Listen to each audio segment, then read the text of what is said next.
आज की कहानी है एक कंजूस व्यक्ति। एक गांव में एक कंजूस व्यक्ति रहता था। उसके पास किसी चीज की कोई कमी नहीं थी। वो व्यापार करता था। उसके पास खूब धन दौलत थी, लेकिन वो महाकंजूस था। कंजूसाई से उसको पूरा गांव जानता था। सब लोग जानते थे, आसपास के लोग भी जानते थे कि ये व्यक्ति बहुत कंजूस है। वो एक दिन क्या हुआ, उस कंजूस व्यक्ति की एक कटोरी गुम हो गई और वो कटोरी की चिंता में वो 2 दिन तक उसने खाना नहीं खाया था। इतना वो कंजूस था। वैसे उसके पास किसी चीज की कोई कमी नहीं थी, फिर भी उसको उस एक कटोरी के गुम होने से उसको बहुत टेंशन हो गई थी। अब वो करे तो करे क्या, आदत है कंजूसाई की। अब वो ऑटोमेटिक ही मतलब वो टेंशन में आ गया था। वो ज्यादा कुछ कर नहीं पा रहा था। अब देखो 2-3 दिन और निकले, फिर उसने खाना पीना भी शुरू कर दिया था। उसको लगा कि अब कटोरी नहीं मिलने वाली है, लेकिन उसकी कंजूसाई अभी तक भी नहीं गई थी। और थोड़े दिनों बाद उसके गांव में एक कथा हुई थी, और कथा हुई थी तो उसको भी पता चला कि अपने गांव में महाराज जी आए हैं और कथा कर रहे हैं। अब वो जो व्यक्ति है कंजूस व्यक्ति, वो कथा देखने के लिए वहां चला गया था कथा में।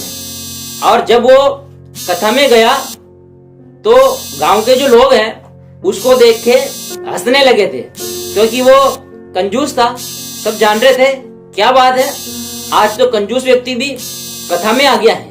सब लोग उसको रोज हंसते थे। और अब वो जो महाराज जी है कथा करने वाले, वो भी क्या करें, उसको देखते थे। चलो ठीक है, अब गांव वाले हैं, हंस रहे हैं, ये वास्तव में ही कंजूसी होगा क्या। अब क्या हुआ था, कथे की समाप्ति हुई। कथे की समाप्ति हुई तो सब लोग वहां दान पुण्य करने के लिए अपने घर से कुछ न कुछ दान देने के लिए लेके आए थे, और सब अपनी अपनी गठरियां बांध के लाए थे। तब उस कंजूस व्यक्ति के मन में कथा को सुन के उसके मन में भी जागृति हुई दान पुण्य करने की। उसके मन में भी विचार आया। तब उस जो वो कंजूस व्यक्ति था उसने देखा कि मुझे भी दान पुण्य करना चाहिए। और वो कंजूस व्यक्ति अपनी गठरी बांध के और उस गठरी में गहने, सोने, चांदी ये सब भर के और वो दान पुण्य करने के लिए निकल गया। वो और उस पंडाल में पहुंच गया जहां कथा हो रही थी। अब उसकी गठरी को देख के सब लोग कयास लगाने लगे कि अरे यार ये क्या लाया होगा। सब उसको देख के हंस रहे थे, उसकी मजाक बना रहे थे। उस कंजूस व्यक्ति को आगे नहीं जाने दे रहे थे।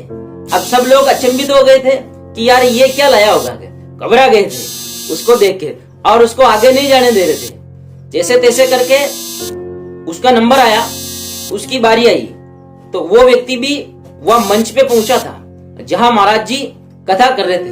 महाराज जी ने कहा, क्या बात है भाई साहब, आज सब लोग आपकी मजाक बना रहे हैं और आपको आने नहीं दे रहे हैं, ऐसा क्या है। तब उस कंजूस व्यक्ति ने कहा, देखो गांव के लोग हैं और मजाक मेरी बनाते रहते हैं, फिर भी मेरे मन में जागृति हुई और मैं दान पुण्य करने के लिए कुछ लाया हूं। अब देखो जब उसकी गठरी वहां मंच पे आई थी तो सब लोग वहां खड़े हो गए थे उसको देखने के लिए। जैसे ही महाराज जी ने उस गठरी को खोला तो उस गठरी के अंदर से सोने चांदी गहने निकले थे।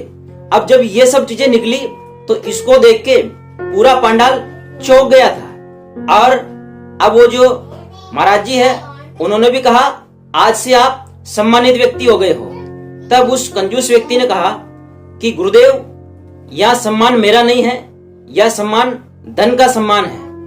तब गुरु महाराज ने कहा कि ऐसी बात नहीं है, यह धन तो आपके पास पहले भी था और पहले आपको इतना सम्मान नहीं मिलता था। कथा सुनने के बाद में आपके मन में जागृति आई और आपने ये दान पुण्य किया है। ये धन का सम्मान नहीं है, ये दान पुण्य का सम्मान है। आज से आप सम्मानित व्यक्ति हो गए हो। तो दोस्तों, इस कहानी से ये शिक्षा मिलती है, अपन भी अपने जीवन में खूब कमाते हैं, लेकिन दान पुण्य भी करना चाहिए, अच्छे कामों में भी धन लगाना चाहिए, तो दान पुण्य करना चाहिए। तो दोस्तों, ये कंजूस व्यक्ति की कहानी आपको कैसी लगी? ये वीडियो आपको अच्छा लगे तो उस वीडियो को आप लाइक करें, शेयर करें, कमेंट्स करें और मेरे चैनल धनोज बसेटिया को सब्सक्राइब करें। धन्यवाद दोस्तों।